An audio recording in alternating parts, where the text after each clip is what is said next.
जिस नूं मिला। मैं पढ़ते नहीं पास्टर जी। 845 पेज। प्रभु मेरा चरवाहा। प्रभु मेरा ਚਰਵਾਹਾ ਹੈ, ਮੈਨੂੰ ਕਿਸੇ ਚੀਜ਼ ਦੀ ਥੋੜ ਨਹੀਂ ਹੋਵੇਗੀ। ਉਹ ਮੈਨੂੰ ਹਰੀਆਂ ਹਰੀਆਂ ਚਰਾਗਾਹਾਂ ਵਿੱਚ ਬਿਠਾਉਂਦਾ ਹੈ। ਉਹ ਮੈਨੂੰ ਸੁਖਦਾਇਕ ਪਾਣੀਆਂ ਕੋਲ ਲੈ ਕੇ ਜਾਂਦਾ ਹੈ। ਉਹ ਮੇਰੇ ਮਨ ਨੂੰ ਤਾਜ਼ਿਆਂ ਕਰਦਾ ਹੈ। ਉਹ ਆਪਣੇ ਨਾਂ ਦੀ ਖਾਤਰ ਮੈਨੂੰ ਠੀਕ ਰਾਹਾਂ ਤੇ ਚਲਾਉਂਦਾ ਹੈ।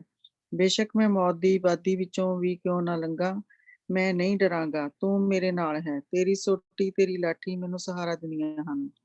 ਮੇਰੇ ਵੈਰੀਆਂ ਦੇ ਠੀਕ ਸਾਹਮਣੇ ਤੂੰ ਮੇਰੇ ਲਈ ਭੋਜ ਤਿਆਰ ਕੀਤਾ ਹੈ। ਤੂੰ ਮੇਰਾ ਸਭ ਤੋਂ ਵੱਧ ਕੇ ਸਵਾਗਤ ਕੀਤਾ ਹੈ। ਮੇਰਾ ਕੱਪ ਮੂੰਹੋਂ ਮੂੰਹ ਭਰਿਆ ਪਿਆ ਹੈ। ਸੱਚਮੁੱਚ ਭਲਾਈ ਅਤੇ ਦਇਆ ਜੀਵਨ ਭਰ ਮੇਰੇ ਨਾਲ ਰਹਿਣਗੀਆਂ। ਮੈਂ ਪ੍ਰਭੂ ਦੇ ਘਰ ਵਿੱਚ ਹਮੇਸ਼ਾ ਤੱਕ ਵਾਸ ਕਰਾਂਗਾ। ਹਮੇਸ਼ਾ ਤੱਕ ਵਾਸ ਕਰਾਂਗਾ। ਇਹ ਸੁਲੇਮਾਨ ਨੂੰ ਆਖਰੀ ਬਰਕਤ ਔਰ ਪ੍ਰਭੂ ਦੇ ਲਈ ਉਸਨੇ ਆਖਰੀ ਸ਼ੁਕਰਗੁਜ਼ਾਰੀ ਜੋ ਦਾਊਦ ਤੇ ਕੀਤੀ ਸੀ, ਔਰ ਇਹ ਇੱਥੇ ਇਸ ਹਿੱਸੇ ਦੇ ਵਿੱਚ ਆਉਂਦੀ ਹੈ। ਦਾਊਦ ਨੇ ਆਪਣੀ ਸਾਰੀ ਜ਼ਿੰਦਗੀ ਇਹਨਾਂ 6 ਆਇਤਾਂ ਦੇ ਵਿੱਚ ਬੰਦ ਦਿੱਤੀ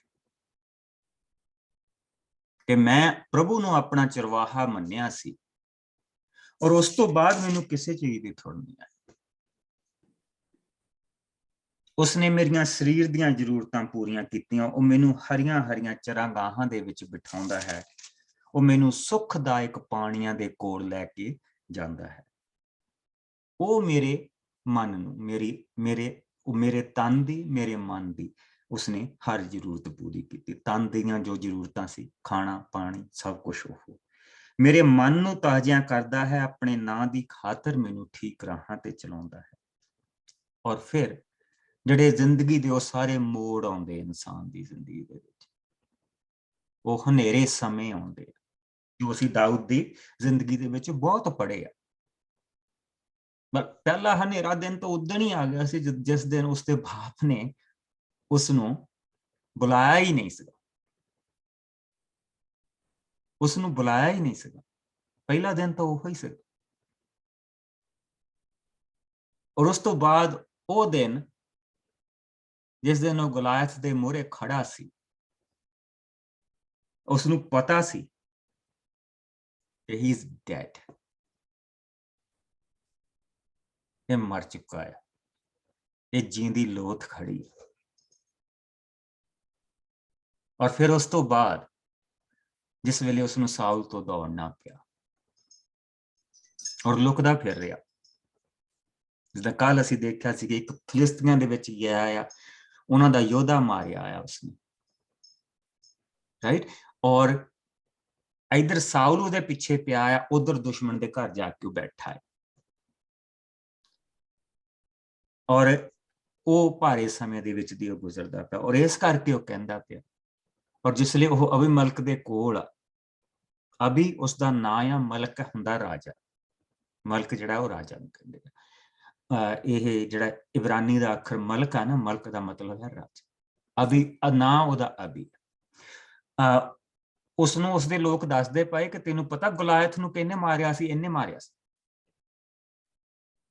ਔਰ ਉਧਰਲੇ ਪਾਸੋਂ ਸਾਊਲ ਤੋਂ ਦੌੜ ਆਏ। ਅਗਰ ਤੁਸੀਂ ਜ਼ਬੂਰ 34 ਪੜ੍ਹੋਗੇ ਨਾ, ਤੇ 34 ਜ਼ਬੂਰ ਸ਼ੁਕਰਗੁਜ਼ਾਰੀ ਹੈ ਦਾਊਦ ਦੀ ਉਸ ਸਮੇਂ। ਔਰ ਜਿਸਲੇ ਉਹ ਉੱਥੇ ਖੜਾ ਆ ਜਾ ਕੇ, ਤਾਂ ਉਸਨੇ ਦੇਖਿਆ ਕਿ ਉਹ ਅਬੀਮਲਕ ਨੂੰ ਦੱਸਦੇ ਪਏ ਕਿ ਇਹ ਦਾਊਦ ਆ, ਇਹ ਸੈਨਾਪਤੀ ਆ ਉੱਥੇ ਦਾ। ਤੇ ਦਾਊਦ ਨੇ ਪਾਗਲਾਂ ਵਾਂਗੂ ਲਾਲਾਂ ਸੁੱਟਣੀਆਂ ਸ਼ੁਰੂ ਕਰ ਦਿੱਤੀਆਂ, ਜ਼ਮੀਨ ਦੇ ਉੱਤੇ ਪੱਥਰਾਂ ਦੇ ਨਾਲ ਲਿਖਣ ਲੱਗ ਪਿਆ, ਔੜ ਪਤੌੜ ਮਾਰਨ ਲੱਗ ਪਿਆ ਜਾਣ ਕੇ। ਉਸਨੇ ਕਿਹਾ, ਅਬੀਮਲਕ ਨੇ ਕਿਹਾ, ਯਾਰ ਕੀ ਆ ਤੂੰ, ਮੇਰੇ ਕੋਲ ਅੱਗੇ ਪਾਗਲਾਂ ਦਾ ਘੱਟ ਆ, ਤੁਸੀਂ ਇੱਕ ਹੋਰ ਫੜ ਲਿਆਏ, ਜਾਣ ਦਿਓ ਇਹਨੂੰ। ਉਹ ਹਨੇਰੇ ਸਮੇਂ, ਉਹਨਾਂ ਸਮਿਆਂ ਦੀ ਉਹ ਗੱਲ ਕਰਦਾ ਪਿਆ। ਉਹਨਾਂ ਨੂੰ ਯਾਦ ਕਰਕੇ ਕਹਿੰਦਾ ਪਿਆ, ਬੇਸ਼ੱਕ ਮੈਂ ਮੌਤ ਦੀ ਵਾਦੀ ਦੇ ਵਿੱਚ ਕਿਉਂ ਨਾ ਲੰਘਾਂ, ਮੈਂ ਨਹੀਂ ਡਰਾਂਗਾ।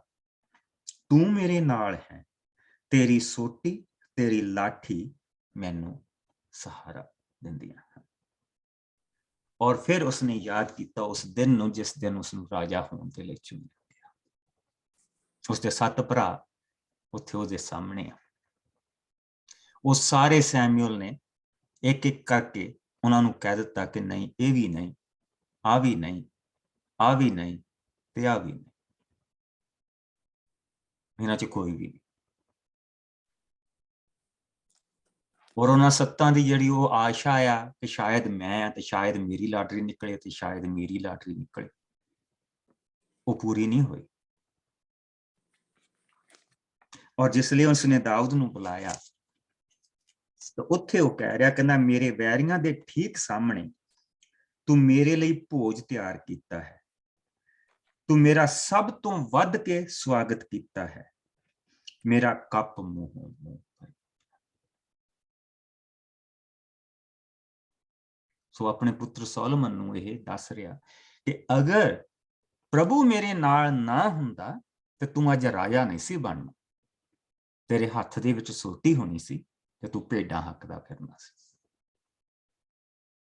ਤੂੰ ਅੱਜ ਰਾਜਾ ਬਣ ਜਾ ਰਹੀ, ਔਰ ਸਭ ਕੁਝ ਪ੍ਰਭੂ ਦੇ ਕਾਰਨ। ਸੋ ਆਪਣੇ ਪ੍ਰਭੂ ਨੂੰ ਕਦੀ ਨਾ ਛੱਡੀ। ਸੋ ਮੇਰਾ ਕੱਪ ਮੂੰਹੋਂ ਮੂੰਹ ਭਰਿਆ ਪਿਆ ਹੈ, ਸੱਚਮੁੱਚ ਭਲਾਈ ਤੇ ਦਇਆ ਜੀਵਨ ਭਰ ਮੇਰੇ ਨਾਲ ਰਹਿਣਗੇ। ਔਰ ਹੁਣ ਉਸਦਾ ਆਖਰੀ ਜਾਣ ਦਾ ਵਕਤ ਆ ਗਿਆ। ਮੈਂ ਪ੍ਰਭੂ ਦੇ ਘਰ ਵਿੱਚ ਹਮੇਸ਼ਾ ਤੱਕ ਵਾਸ ਕਰਾਂਗਾ। ਔਰ ਇਹ ਹੈ ਦਾਊਦ ਦਾ ਉਹ ਫੇਵਰਟ ਅੱਖਰ, ਮੁਕਤੀ ਦਾਤਾ, ਮੁਕਤੀ।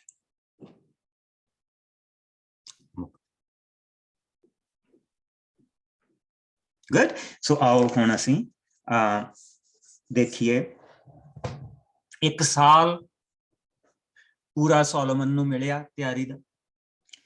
ਇਸ 1 ਸਾਲ ਦੇ ਵਿੱਚ ਉਸਦੀ ਤਿਆਰੀ ਉਸਦੀ ਮਾਂ ਕਰਦੀ ਪਈ। ਇਸ ਸਾਲ ਦੇ ਵਿੱਚ ਉਸਦੀ ਤਿਆਰੀ ਉਸਦਾ ਬਾਪ ਕਰਦਾ ਪਿਆ।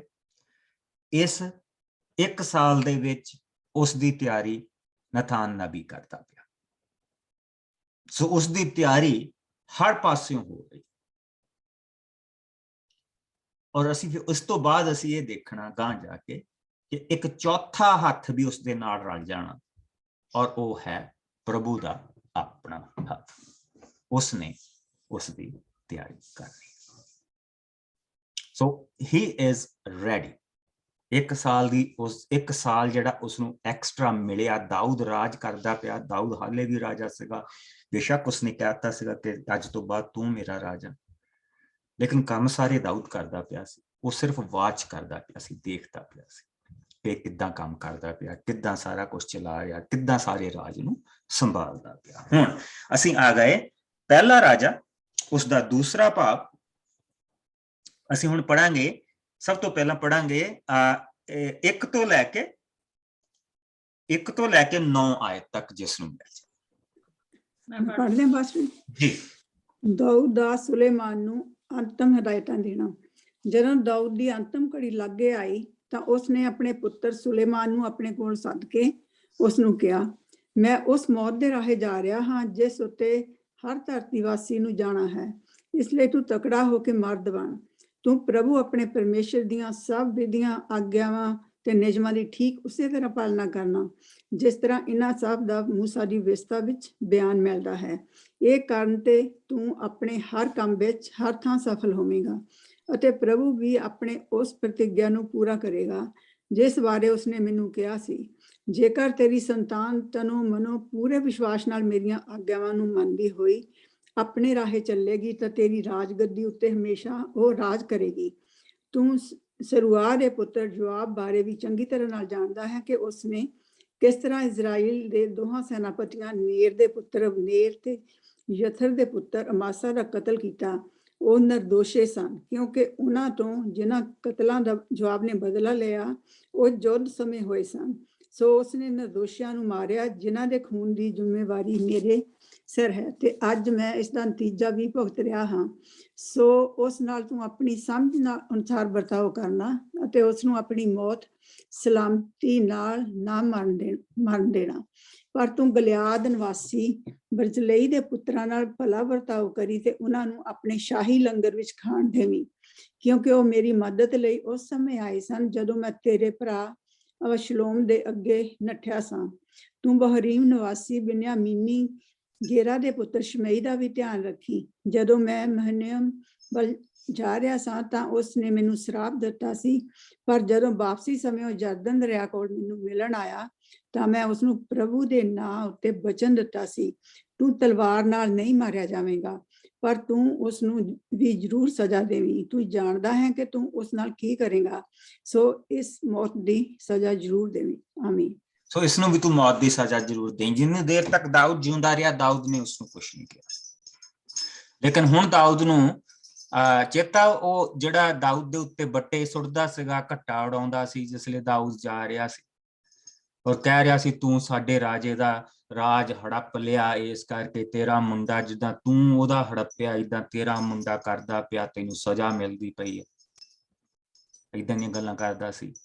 ਪਰ ਜਿਸਲੇ ਦਾਊਦ ਵਿਕਟੋਰੀਅਸ ਹੋ ਕੇ ਜਿੱਤ ਕੇ ਵਾਪਸ ਆ ਰਿਹਾ ਸੀ ਤਾਂ ਫਿਰ ਸਾਰਿਆਂ ਨੂੰ ਲੈ ਕੇ ਤਾਂ ਮਾਫੀ ਮੰਗਣ ਆ ਗਿਆ ਸੀ। ਦਾਊਦ ਨੇ ਕਿਹਾ ਕਿ ਅੱਜ ਦੇ ਦਿਨ ਕੋਈ ਨਹੀਂ ਮਰੇਗਾ, ਮੈਂ ਅੱਜ ਮੌਤ ਮੈਂ ਬਹੁਤ ਦੀ।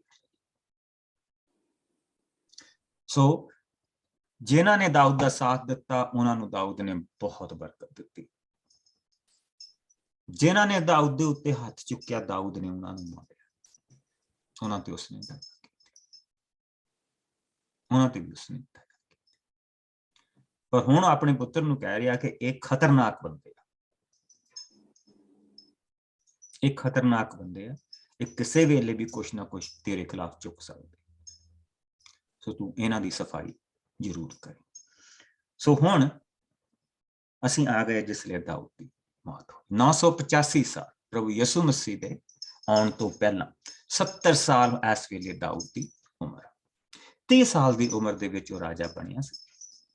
ਉਸਨੇ 40 ਸਾਲ ਰਾਜ ਕੀਤਾ ਔਰ ਅੱਜ ਇਸ ਵੇਲੇ ਜਿੱਥੇ ਅਸੀਂ ਪਹੁੰਚ ਚੁੱਕੇ ਹਾਂ, ਦਾਊਦ ਜੋ ਉਸਨੇ ਕਿਹਾ ਸੀ ਕਿ ਦਇਆ ਤੇ ਰਹਿਮ ਮੇਰੇ ਨਾਲ ਰਹੇਗਾ, ਪਰ ਮੈਂ ਪ੍ਰਭੂ ਦੇ ਘਰ ਦੇ ਵਿੱਚ ਹਮੇਸ਼ਾ ਤੱਕ ਵਾਸ ਕਰਾਂਗਾ।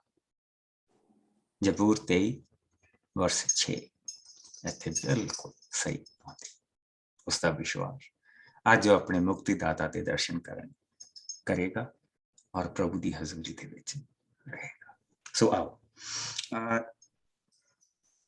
10 ਤੋਂ ਲੈ ਕੇ 12 ਆਇਤ ਤੱਕ ਜਿਸ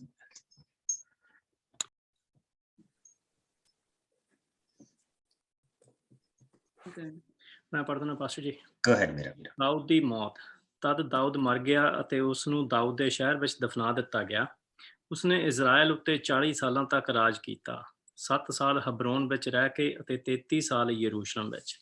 ਦਾਊਦ ਦੇ ਪਿੱਛੋਂ ਉਸਦਾ ਪੁੱਤਰ ਸੁਲੇਮਾਨ ਆਪਣੇ ਪਿਤਾ ਦੀ ਗੱਦੀ ਉੱਤੇ ਬੈਠਾ ਅਤੇ ਉਸ ਸਮੇਂ ਤੱਕ ਉਸਦਾ ਰਾਜ ਪੂਰੀ ਤਰ੍ਹਾਂ ਦੇ ਨਾਲ ਕਾਇਮ ਹੋ ਚੁੱਕਾ ਸੀ। ਦਾਊਦ ਦੇ ਮਰਨ ਤੋਂ ਬਾਅਦ ਉਹਨੂੰ ਸਟਰਗਲ ਨਹੀਂ ਕਰਨੀ ਪਈ ਤੇ ਹੁਣ ਆਪਣੇ ਸੈਨਾਪਤੀਆਂ ਨੂੰ ਆਪਣੇ ਵੱਲ ਨੂੰ ਕਰੇ, ਜਿਹੜੇ ਪ੍ਰੋਹਤ ਆ ਉਹਨਾਂ ਨੂੰ ਆਪਣੇ ਵੱਲ ਕਰੇ। ਦਾਊਦ ਸਭ ਕੁਝ ਦਾਊਦ ਕਰਕੇ ਗਿਆ, ਸਭ ਕੁਝ ਦਾਊਦ ਕਰਕੇ ਗਿਆ, ਉਸਨੂੰ ਕੁਝ ਨਹੀਂ ਕਰਨਾ ਪਿਆ। ਔਰ ਇਸ ਵੇਲੇ ਸੁਲੇਮਾਨ ਰਾਜਾ ਬਣ ਗਿਆ ਔਰ ਪ੍ਰਭੂ ਨੇ ਆਪਣੇ ਕੀਤੇ ਵਾਅਦੇ ਪੂਰੇ ਕਰ ਦਿੱਤੇ। ਇਸ ਤਰ੍ਹਾਂ ਸਾਡਾ ਪ੍ਰਭੂ ਹੈ। ਪ੍ਰਭੂ ਨੇ ਬੈਤਸ਼ੀਬਾ ਦੇ ਉੱਤੇ ਵੀ ਦਇਆ ਕੀਤੀ, ਬੈਤਸ਼ੀਬਾ ਤੇ ਵੀ ਦਇਆ ਕੀਤੀ ਔਰ ਉਸਨੂੰ ਵੀ ਇਹ ਦੇਖ ਲੈਣ ਦਿੱਤਾ ਕਿ ਉਹਦਾ ਪੁੱਤਰ ਗੱਦੀ ਦੇ ਉੱਤੇ ਬੈਠਾ, ਰਾਜ ਗੱਦੀ ਦੇ ਉੱਤੇ ਬੈਠਾ। ਉਸਦੇ ਪੁੱਤਰ ਨੇ ਪ੍ਰਭੂ ਦਾ ਮੰਦਰ ਔਰ ਇਹ ਸਾਰੀਆਂ ਬਰਕਤਾਂ ਬੈਤਸ਼ੀਬਾ ਨੇ ਆਪਣੀਆਂ ਅੱਖਾਂ ਦੇ ਨਾਲ ਦੇਖਿਆ। ਕਿੰਨਾ ਪ੍ਰਭੂ ਦਾ ਰਹਿਮ ਆ। ਪ੍ਰਭੂ ਜਿਸਲੇ ਮਾਫ ਕਰਦਾ, ਇੱਥੋਂ ਪਤਾ ਲੱਗਦਾ ਕਿ ਪ੍ਰਭੂ ਦੀ ਮਾਫੀ ਦੇ ਵਿੱਚ ਵੀ ਕਿੰਨਾ ਕੁਛ ਹੈ। ਅਸਲ 'ਚ ਹੈ ਹੀ ਸਭ ਕੁਝ ਪ੍ਰਭੂ ਦੀ ਮਾਫੀ ਦੇ ਵਿੱਚ। ਪ੍ਰਭੂ ਦੀ ਮਾਫੀ ਦੇ ਵਿੱਚ ਸਭ ਕੁਝ ਛੁਪਿਆ। ਚੰਗੀਆਂ ਕੰਮਾਂ ਦੇ ਫਲ ਨੇ ਇੰਨੇ ਨਹੀਂ ਮਿਲਦੇ। ਚੰਗੇ ਕੰਮਾਂ ਦੇ ਫਲ ਸਾਨੂੰ ਧਰਤੀ ਤੇ ਮਿਲ ਜਾਂਦੇ। ਲੋਕ ਤਾੜੀਆਂ ਵਜਾਉਂਦੇ ਆ, ਤੁਹਾਡੇ ਨਾਂ ਦੀਆਂ ਪਲੇਟਾਂ ਲਾ ਦਿੰਦੇ ਆ, ਇੱਟਾਂ ਉੱਟਾਂ ਬਣਾ ਕੇ ਵੀ ਲਾ ਦਿੰਦੇ, 4 ਗੱਲਾਂ ਚੰਗੀਆਂ ਵੀ ਲਿਖ ਦਿੰਦੇ, ਉਹ ਇਸ ਧਰਤੀ ਤੇ ਵੀ ਮਿਲ ਜਾਂਦੇ। ਲੇਕਿਨ ਪ੍ਰਭੂ ਦੀ ਬਰਕਤ ਮਾਫੀ ਦੇ ਵਿੱਚ ਛੁਪੀ, ਮਾਫੀ ਦੇ ਵਿੱਚ, ਕਿਉਂਕਿ ਅਸੀਂ ਚੰਗੀਆਂ ਕੰਮਾਂ ਦੇ ਪਿੱਛੇ ਬਹੁਤ ਕੁਝ ਲੁਕੋ ਸਕਦੇ, ਬਹੁਤ ਕੁਝ ਲੁਕੋ ਸਕਦੇ।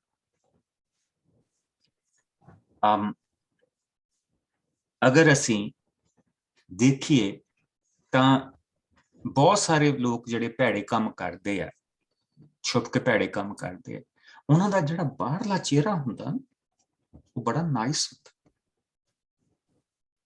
ਜਿਸ ਤਰ੍ਹਾਂ ਅਸੀਂ ਦੇਖਦੇ ਹਾਂ ਕਿ ਬਹੁਤ ਸਾਰੇ ਸੀਰੀਅਲ ਕਿਲਰ ਫੜੇ ਗਏ ਆ ਜਿਨ੍ਹਾਂ ਨੇ ਬਹੁਤ ਸਾਰੇ ਲੋਕਾਂ ਨੂੰ ਮਾਰਿਆ। ਜਿਸ ਤਰ੍ਹਾਂ ਕਿ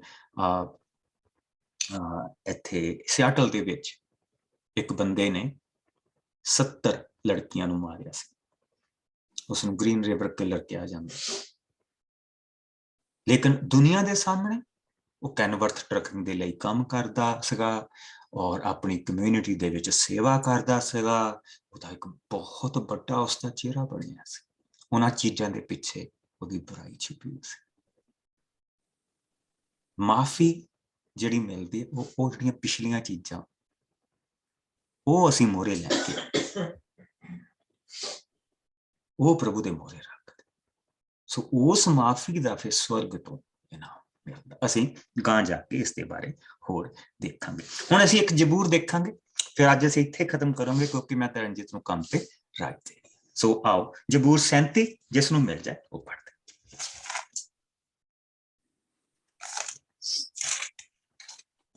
ਮੈਂ ਪੜ੍ਹ ਦਿੰਦੀ ਪਾਸਟਰ ਜੀ। ਹਾਂ ਸੌਰੀ 138 37 ਕੱਲ ਨੂੰ ਪੜਾਂਗੇ। 37 ਬਹੁਤ ਲੰਬਾ ਜ਼ਬੂਰ ਆ। 138 ਜ਼ਬੂਰ ਪੜਾਂਗੇ ਔਰ ਫਿਰ ਆਪਾਂ 37 ਜ਼ਬੂਰ ਤੋਂ ਕੱਲ ਨੂੰ ਸ਼ੁਰੂ ਕਰਾਂਗੇ। ਓਕੇ ਜੀ। हे ਪ੍ਰਭੂ, ਮੈਂ ਆਪਣੇ ਪੂਰੇ ਮਨ ਨਾਲ ਤੇਰੀ ਮਹਿਮਾ ਕਰਦਾ ਹਾਂ। ਸਭ ਦੇਵਤਿਆਂ ਦੇ ਸਾਹਮਣੇ ਮੈਂ ਤੇਰੇ ਗੀਤ ਗਾਉਂਦਾ ਹਾਂ। ਮੈਂ ਆਪਣਾ ਸਿਰ ਉਪਾਸਨਾ ਦੇ ਲਈ ਤੇਰੇ ਮੰਦਿਰ ਵਿੱਚ ਨਿਆਉਂਦਾ ਹਾਂ। ਮੈਂ ਤੇਰੀ ਦਇਆ ਅਤੇ ਸੱਚਾਈ ਲਈ ਤੇਰਾ ਧੰਨਵਾਦ ਕਰਦਾ ਹਾਂ, ਕਿਉਂਕਿ ਤੂੰ ਸਭ ਤੋਂ ਉੱਤੇ ਆਪਣੇ ਨਾਂ ਅਤੇ ਵਚਨ ਨੂੰ ਉੱਚਾ ਕੀਤਾ ਹੈ। ਮੇਰੇ ਪੁਕਾਰਨ ਤੇ ਤੂੰ ਮੈਨੂੰ ਉੱਤਰ ਦਿੱਤਾ ਤੇ ਮੇਰੇ ਬਲ ਨੂੰ ਤੂੰ ਵਧਾਇਆ ਵੀ। ਧਰਤੀ ਤੇ ਸਭ ਰਾਜਾ ਤੇਰੀ ਮਹਿਮਾ ਕਰਨਗੇ, ਕਿਉਂਕਿ ਉਹਨਾਂ ਤੇਰੇ ਵਚਨਾਂ ਨੂੰ ਸੁਣਿਆ ਹੈ। ਉਹ ਪ੍ਰਭੂ ਦੇ ਕੰਮਾਂ ਦੇ ਗੀਤ ਗਾਉਣਗੇ, ਕਿਉਂਕਿ ਤੇਰੀ ਮਹਿਮਾ ਮਹਾਨ ਹੈ। ਬੇਸ਼ੱਕ ਪ੍ਰਭੂ ਮਹਾਨ ਹੈ, ਫਿਰ ਵੀ ਉਹ ਨਿਤਾਣਿਆਂ ਦਾ ਖਿਆਲ ਰੱਖਦਾ ਹੈ, ਪਰ ਉਹ ਜਿੱਦੀਆਂ ਨੂੰ ਪਛਾੜਦਾ ਤੱਕ ਨਹੀਂ। ਬੇਸ਼ੱਕ ਮੇਰੇ ਤੇ ਬੇਅੰਤ ਦੁੱਖ ਵੀ ਕਿਉਂ ਨਾ ਆ ਜਾਣ, ਪਰ ਤੂੰ ਮੇਰੇ ਪ੍ਰਾਣਾਂ ਦੀ ਵੀ ਰੱਖਿਆ ਕਰਦਾ ਹੈ। ਤੂੰ ਮੇਰੇ ਵਿਰੋਧੀਆਂ ਦੇ ਵਿਰੁੱਧ ਆਪਣਾ ਹੱਥ ਚੁੱਕਦਾ ਹੈ ਅਤੇ ਤੇਰਾ ਸੱਜਾ ਹੱਥ ਮੇਰਾ ਬਚਾਅ ਕਰਦਾ ਹੈ। हे ਪ੍ਰਭੂ, ਤੂੰ ਮੇਰੇ ਲਈ ਆਪਣੇ ਉਦੇਸ਼ਾਂ ਨੂੰ ਪੂਰੀਆਂ ਕਰੇਗਾ। ਤੇਰੀ ਦਇਆ ਸਦੀਪਕ ਹੈ। ਤੂੰ ਆਪਣੇ ਹੱਥਾਂ ਦੇ ਕੰਮ ਨੂੰ ਅੱਧ ਵਿੱਚ ਨਾ ਛੱਡ। ਸੋ ਇਸ ਵੇਲੇ ਉਸਦਾ ਸਾਰਾ ਧਿਆਨ ਬੇਸਿਕਲੀ ਸੋਲੋਮਨ ਤੇ ਲੱਗਾ ਹੈ। ਜਿਹੜੇ ਤੂੰ ਮੇਰੇ ਨਾਲ ਵਾਅਦੇ ਕੀਤੇ ਆ, ਜਿਹੜੀਆਂ ਤੂੰ ਮੈਨੂੰ ਇੰਨੀਆਂ ਵੱਡੀਆਂ ਬਰਕਤਾਂ ਦਿੱਤੀਆਂ, ਪ੍ਰਭੂ ਹੁਣ ਤੂੰ ਉਸ ਕੰਮ ਨੂੰ ਸੰਪੂਰਨ ਕਰ, ਉਸ ਕੰਮ ਨੂੰ ਤੂੰ ਹੁਣ ਪੂਰਾ ਕਰ। ਸੋ ਦਾਊਦ ਇੱਥੇ ਲੰਬੀ ਉਮਰ ਨਹੀਂ ਮੰਗਦਾ ਪਿਆ। ਬੜੀ ਅਜੀਬ ਚੀਜ਼ ਹੈ। ਦਾਊਦ ਘਰ ਜਾਣ ਦੇ ਲਈ ਤਿਆਰ, ਫੁੱਲ ਤਿਆਰੀ। ਉਸਨੂੰ ਪਤਾ ਕਿ how to live and how to die, ਜਿਉਣਾ ਕਿੱਦਾਂ ਤੇ ਮਰਨਾ ਕਿੱਦਾਂ। ਬਹੁਤ ਥੋੜਿਆਂ ਲੋਕਾਂ ਨੂੰ ਜਿਉਣਾ, ਤਾਂ ਸਾਰਿਆਂ ਨੂੰ ਜਿਉਣਾ ਵੀ ਘੱਟ ਥੋੜੇ ਲੋਕਾਂ ਨੂੰ ਆਉਂਦਾ ਤੇ ਮਰਨਾ ਵੀ ਥੋੜੇ ਲੋਕਾਂ, ਪਰ ਹਰ ਚੀਜ਼ ਦਾ ਸਮਾਂ। ਸੋ ਅੰਤ ਦੇ ਵਿੱਚ ਦਾਊਦ ਨੇ ਆਪਣਾ ਸਾਰਾ ਪ੍ਰਭੂ ਦੀ ਭਲਾਈ ਦੇ ਲਈ ਉਸਦਾ ਸ਼ੁਕਰ ਕੀਤਾ ਔਰ ਉਸਦੇ ਨਾਮ ਨੂੰ ਬਰਕਤ ਦਿੱਤੀ। ਔਰ ਅੰਤ ਦੇ ਵਿੱਚ ਕਿਹਾ ਕਿ ਹੁਣ ਆਪਣੇ ਹੱਥਾਂ ਦੇ ਜਿਹੜੇ ਬਾਕੀ ਦੇ ਕੰਮ ਹੁਣ ਤੂੰ ਉਹਨਾਂ ਨੂੰ ਪੂਰੀਆਂ ਕਰ। ਔਰ ਇਹ ਕਹਿ ਕੇ ਦਾਊਦ ਨੇ ਪਿਆਰੇ ਪ੍ਰਭੂ ਤੇਰਾ ਸ਼ੁਕਰ ਕਰਦੇ ਹਾਂ ਤੇਰੀ ਦਇਆ ਦੇ ਲਈ, ਤੇਰੇ ਰਹਿਮ ਦੇ ਲਈ, ਤੇਰੇ ਪਿਆਰ ਦੇ ਲਈ। ਖੁਦਾਵੰਦ, ਅਸੀਂ ਦਾਊਦ ਦੀ ਜ਼ਿੰਦਗੀ ਦੇ ਵਿੱਚੋਂ ਸਿੱਖਿਆ ਕਿ ਕਿਸ ਤਰ੍ਹਾਂ ਖੁਦਾਵੰਦ ਤੂੰ ਨਿਤਾਣਿਆਂ ਦੇ ਨਾਲ ਰਹਿਣਾ। ਪ੍ਰਭੂ ਜੀ, ਉਸਨੇ ਹਮੇਸ਼ਾ ਆਪਣੇ ਆਪ ਨੂੰ ਇੱਕ ਨਿਤਾਣਾ ਸਮਝਿਆ। ਉਸਨੇ ਆਪਣੇ ਆਪ ਨੂੰ ਹਮੇਸ਼ਾ ਕਮਜ਼ੋਰ ਸਮਝਿਆ। ਬੇਸ਼ੱਕ ਤੂੰ ਉਸਦੇ ਰਾਜ ਨੂੰ 3 ਗੁਣਾ ਵਧਾ ਦਿੱਤਾ। ਉਸਦਾ ਧਰਤੀ ਤੇ ਵੀ ਰਾਜ ਹੈ ਤੇ ਪਾਣੀਆਂ ਤੇ ਵੀ ਰਾਜ ਹੈ, ਪਰ ਖੁਦਾਵੰਦ ਉਸਨੇ ਕਦੀ ਆਪਣੇ ਆਪ ਨੂੰ ਤਕੜਾ ਨਹੀਂ ਕਿਹਾ, ਕਿਉਂਕਿ ਉਹ ਇਹ ਚੀਜ਼ ਜਾਣਦਾ ਆ।